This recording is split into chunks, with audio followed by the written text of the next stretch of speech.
Entitled teenagers laughed, poured coffee on me, and called me a loser at a cafe. But their faces went pale when I became their principal that day. 3 rich teenagers dumped coffee on me, put gum in my hair, and called me a fat loser at the cafe. Then, an hour later, I walked onto the stage as their new principal. The bratty teenagers harassing me at the cafe had no idea I was their new principal. I had stopped at the coffee shop next to my new high school before my first day as principal, picking up the box of donuts I'd ordered for the kids in detention. I'd read their files the previous night and figured starting with kindness might work better than punishment, since it seemed this school had a real problem with mistreating the poorer students, which I was hoping to correct, and fast. I dressed down in jeans and a cardigan, planning to change into my suit at school. I was pulling up student files on my phone, particularly the ones marked at risk that previous principals had given up on. But then, 3 kids in Jefferson uniforms walked in and decided I'd be their morning entertainment.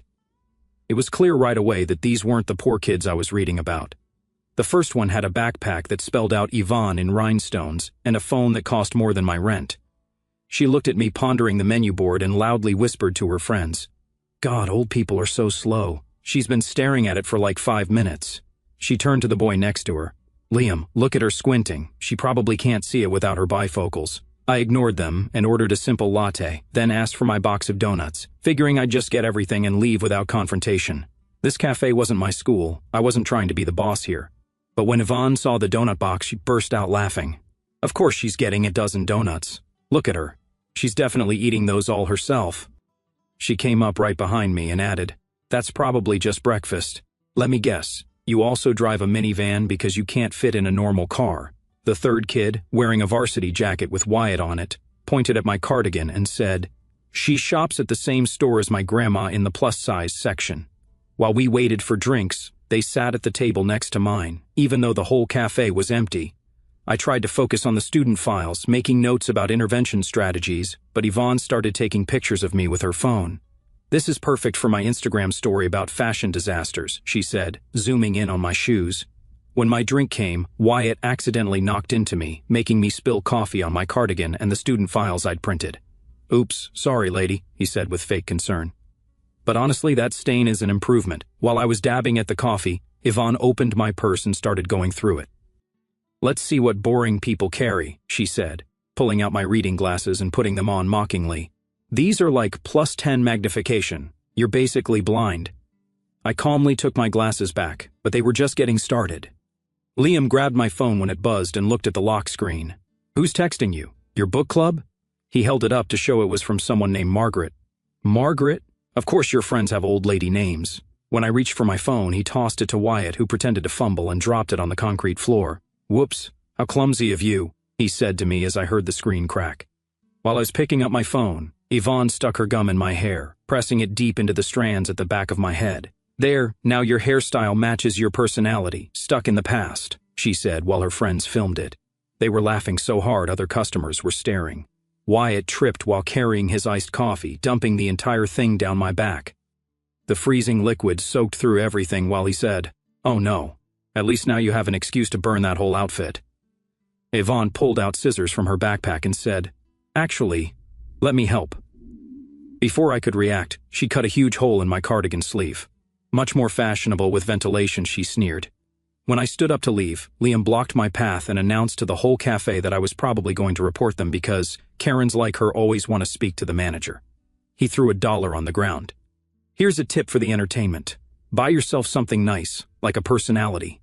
Yvonne started chanting, "Karen, Karen," and soon they had other kids joining in. As I finally made it to the door, Yvonne followed me out and shoved me hard from behind, making me stumble into the parking lot. "Run along to your boring job," she called out. "I bet you're a secretary or something equally worthless. My dad owns half this town and could buy and sell people like you." She spat at my feet before going back inside to her friends, all of them watching through the window, and laughing as I walked toward the school. An hour later, I stood backstage at the assembly in my suit, the gum cut out of my hair, leaving an obvious chunk missing, and a coffee stain still visible on my shirt underneath. The vice principal was at the microphone saying, "Please welcome your new principal, Miss Turner." I walked onto the stage. I scanned the crowd and found them immediately in the 3rd row. They were frozen, their mouths hanging open like they'd just seen a ghost. I let the silence stretch for 10 more seconds, watching Yvonne's face drain of all color while Liam started sweating through his shirt. The entire gymnasium stayed dead quiet, hundreds of students holding their breath. I touched the spot where the chunk of hair was missing. As you can see, I've already met some of our students this morning. A few nervous laughs rippled through the crowd. I clicked to the next slide, showing our new bullying rules in bold letters. Starting today, these rules apply to everyone. It doesn't matter who your parents are. The whispering started immediately. Everyone knew exactly what I meant. I looked straight at Yvonne, who was clutching her rhinestone backpack like it might somehow protect her. "I need 3 volunteers for something," I announced, my voice carrying across the gym. I pointed directly at the 3rd row. "Yvonne, Liam, and Wyatt, come on up." They didn't move, not an inch. The vice principal had to walk down the bleachers and basically drag them to the stage. Wyatt's Letterman jacket looked like it weighed 100 pounds on his shoulders.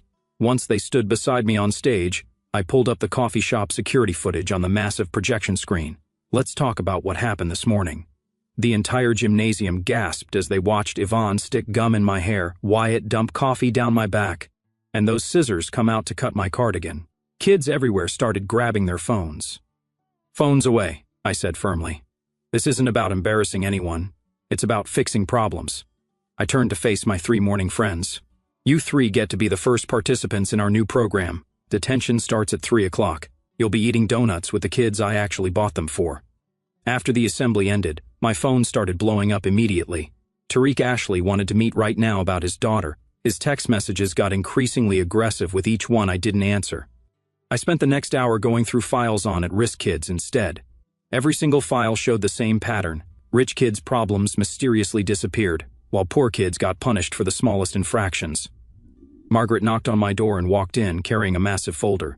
"Been saving this for 3 years, she said, setting it on my desk. "Was waiting for someone who'd actually care." I opened it to find changed grades, hidden disciplinary reports, and scholarship money that had been redirected to wealthy families. Yvonne's name appeared on nearly every page. At lunch, I visited the detention room, where the regular kids were eating their sandwiches. I handed out the donuts that had survived the morning's assault and sat down to listen to their stories. Jalen Hayes looked me in the eye and told me about Yvonne making her life hell every single day. The other kids nodded along. They all knew exactly what she meant. 3 o'clock arrived, and Yvonne, Liam, and Wyatt showed up at detention, looking absolutely terrified. The regular detention kids couldn't believe what they were seeing, the untouchables actually facing consequences. I had them all clean cafeteria tables together. Yvonne whined about ruining her manicure until she saw the look on my face and went silent. Wyatt actually just did the work without complaining. He kept checking his phone though, probably worried about what his teammates were saying. Liam looked like he wanted to disappear into the floor entirely.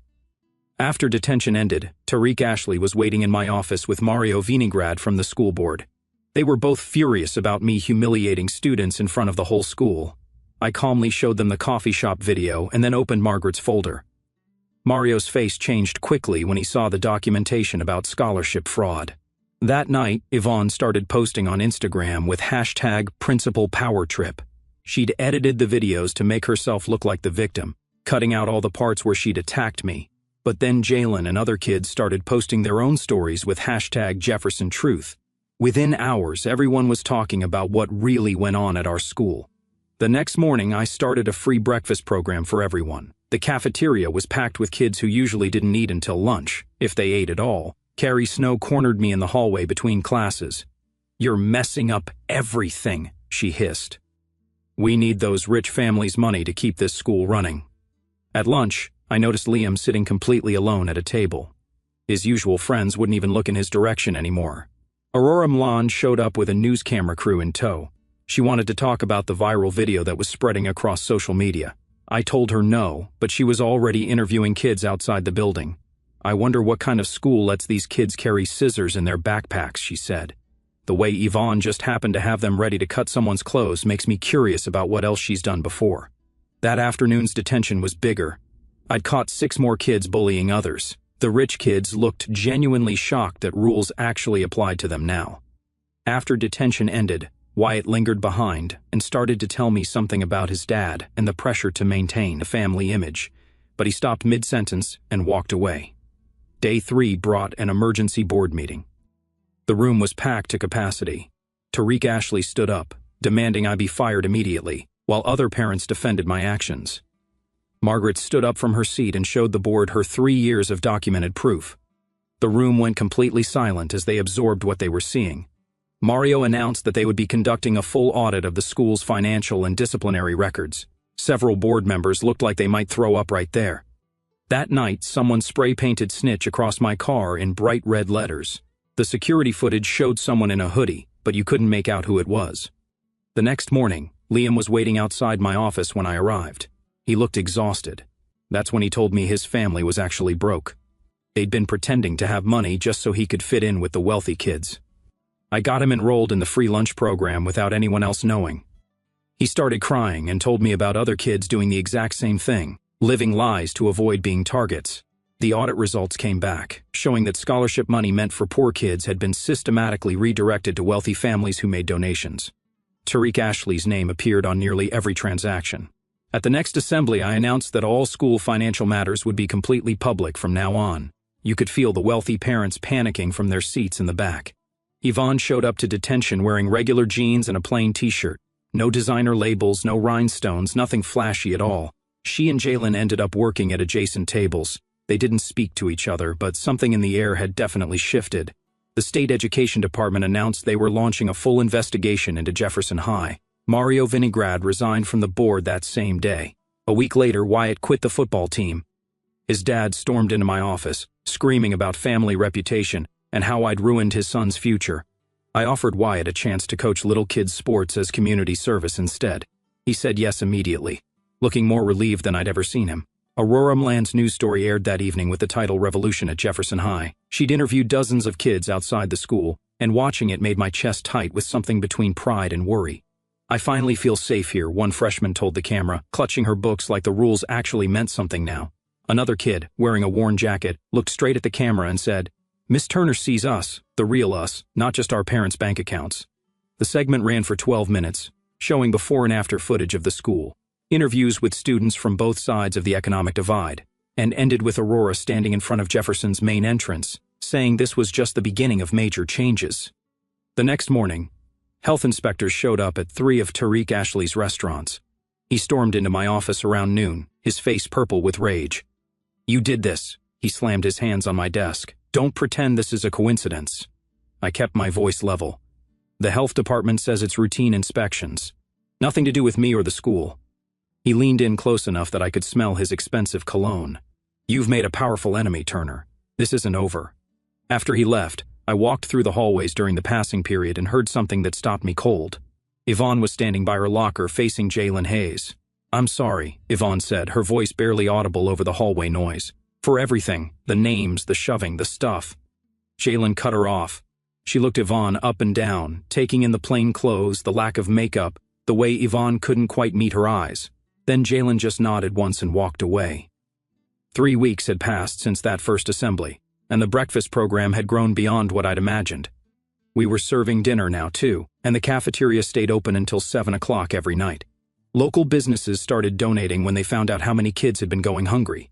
The owner of the hardware store dropped off a check and told me, "Had no idea it was this bad. My employees' kids go here." Liam had started tutoring younger kids in math after school. His old friends would walk by the library windows and laugh, making obscene gestures, but he'd just pull the blinds closed and keep explaining fractions to the 6th graders. "They're idiots," he told me one afternoon when I stopped by. I was an idiot too. Still am, probably, but at least I'm trying not to be. A month after the investigation started, half the school board had been replaced. The new members weren't all from wealthy families. We had a nurse, a mechanic, and a social worker. They passed new financial oversight rules that meant money couldn't buy special treatment anymore. The morning after the board changes, Yvonne left a note on my desk that I found after lunch. I learned more than I wanted to. That was it, no signature, but I recognized her handwriting from all the discipline reports I'd reviewed. Detention had transformed into something unexpected. Instead of silent punishment, it became a space where kids from different groups actually worked through their problems. We had peer mediation circles, group projects, and, yes, donuts every Friday. "This is weird," one kid said during a Friday session. Like, good weird, but weird. 2 months in, I got the report I'd been waiting for. Grades for at-risk students had gone up for the first time in years. Not dramatically, but enough to show we were moving in the right direction. Carrie Snow knocked on my door that afternoon. The same teacher who'd cornered me about needing rich families' money now stood there with a sheepish expression. "I was wrong," she said simply. "The kids in my remedial classes are actually participating now.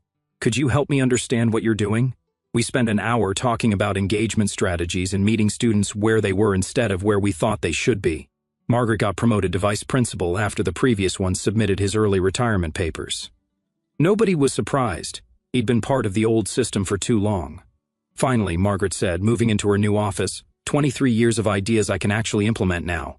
She immediately started reviewing every policy that had been used to discriminate against poor students, marking them for revision or elimination. The coffee shop incident had become legendary at school. Kids started saying "pulling a Turner" whenever someone stood up to bullies without throwing a punch. "Did you see Jake pull a Turner on those seniors?" I overheard in the hallway. Just stood there documenting everything on his phone while they tried to steal that kid's lunch money. 6 months after that first day, I found myself back at the same coffee shop. The teenage barista recognized me immediately. Her green hair was hard to forget. "Miss Turner." She practically bounced behind the counter.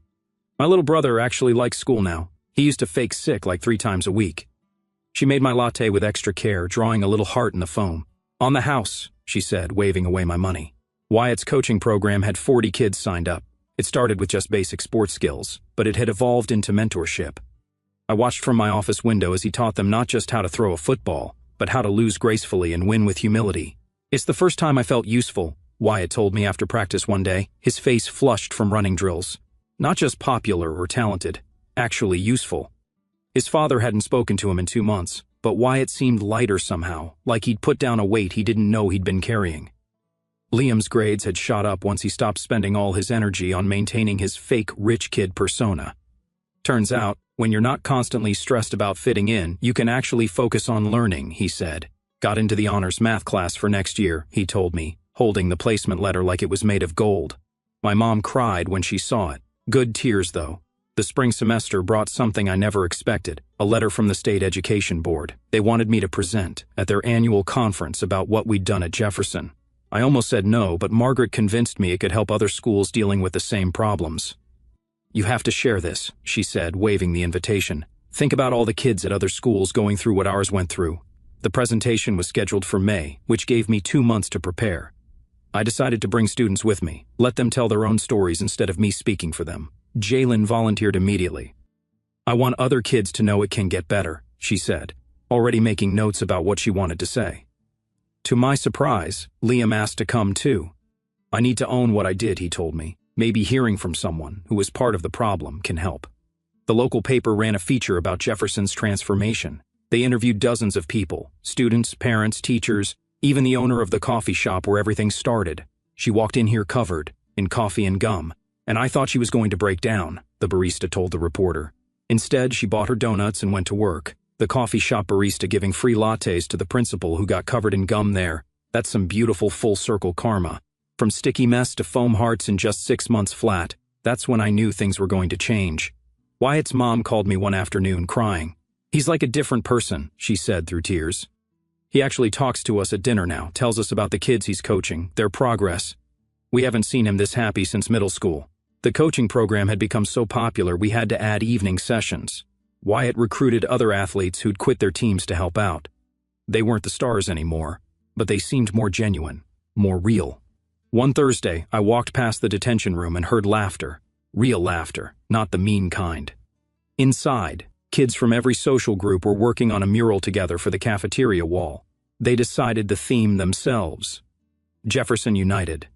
"Miss Turner, check this out," one kid called, pointing to a section showing students of all backgrounds sharing a table. "We're putting everyone in it, even the kids who left." I noticed a small figure in the corner with a rhinestone backpack walking away from the school. They'd included Yvonne in their story of change. The state conference was held in the Capitol in a massive convention center. Walking in with Jalen and Liam, I felt more nervous than that first day at Jefferson. We had an hour-long slot in the main auditorium. The place was packed. Superintendents, principals, state officials, all waiting to hear about the Jefferson miracle, as they'd started calling it. I started with the coffee shop video. No introduction, no context, just the raw footage of 3 kids destroying their future principal's morning. The auditorium went dead silent. This was my first interaction with Jefferson students, I said when the video ended. 6 hours later, I was their principal. Jalen took the microphone next. She didn't sugarcoat anything, telling them about years of being invisible, of having her lunch money stolen while teachers looked away, of almost dropping out before I arrived. The bullies didn't just take our money, she said, her voice steady. They took our belief that we mattered. Miss Turner gave that back. Liam's turn was harder to watch. He talked about the pressure to fit in, the lies he told, the kids he hurt trying to stay in the popular group. I threw away real friendships for fake ones, he admitted. I bullied kids who were going through the same struggles I was. Miss Turner didn't just punish us, she made us see ourselves. The Q&A session ran over by an hour. Superintendent after superintendent wanted to know how to replicate what we'd done. I kept telling them the same thing: you have to be willing to lose the big donors. You have to choose the kids who need you over the ones who fund you. After the conference, emails started flooding in from schools across the state. They wanted consultation, advice, copies of our new policies. Margaret and I spent entire weekends putting together resource packets. 3 schools in neighboring districts implemented our breakfast and dinner programs within a month. 2 more copied our transparent financial policies. The ripple effect was starting. Back at Jefferson, something beautiful was happening. The kids who'd been enemies were becoming something else. Not friends exactly, but not enemies either. They'd nod in the halls, share tables when the cafeteria was crowded, work together on projects without complaint. One morning in late May, I found a package on my desk with no return address. Inside was a brand new cardigan, designer label, with a note to replace the one I ruined. I'm sorry. I never wore it, but I kept it in my office as a reminder that even the kids who seem unreachable are still just kids the last day of school. Wyatt stopped by my office. His dad still wasn't talking to him, but he'd gotten into college on an academic scholarship, not athletic. I wrote about the coaching program in my essay, he said, showing me his acceptance letter. About learning that strength isn't about power over others, but lifting them up. Liam had been accepted to the State University's engineering program. Turns out, I'm actually good at math when I'm not pretending to be stupid to fit in, he said with a grin that looked nothing like his old cocky smirk. The detention room had been transformed over the year. The mural was finished, the walls covered with photos of kids working together, quotes about second chances, and yes, a photo from that first detention with donuts. On the very last afternoon, after the buses had left and the building was quiet, Margaret and I sat in my office looking at the statistics: bullying reports down 78%, academic performance up across all economic levels, 0 kids expelled for fighting in the past 4 months. You did it, Margaret said, but I shook my head. We all did it, the kids most of all. That evening, I stopped at the coffee shop one more time. The same barista was there, the one with green hair who'd given me free coffee months ago. Usual? She asked, already starting my latte. While I waited, 3 kids in Jefferson uniforms came in. I tensed for a second. Old habits die hard, but they just ordered their drinks and sat down to study together. One of them was wearing designer clothes. Another had patches on their backpack. The third somewhere in between. They shared their notes like it was the most natural thing in the world. Here you go, Miss Turner, the barista said, handing me my drink. She'd drawn a little graduation cap in the foam. Congratulations on surviving year 1. Walking back to my car, I passed the spot where Yvonne had shoved me that first morning. The parking lot looked the same, but everything else had changed. My phone buzzed with a text from an unknown number. Thank you for not giving up on us, even when we gave you every reason to. Your first detention class. I sat in my car for a minute, reading it again. Then I drove home, already thinking about year 2. There was still work to do, always would be. But we'd proven something important. That one moment of standing up, even covered in coffee with gum in your hair, could change everything. The summer break stretched ahead, but I'd be back. We all would. Because Jefferson High wasn't just a school anymore. It was proof that the system could change. One detention, one donut, one difficult conversation at a time.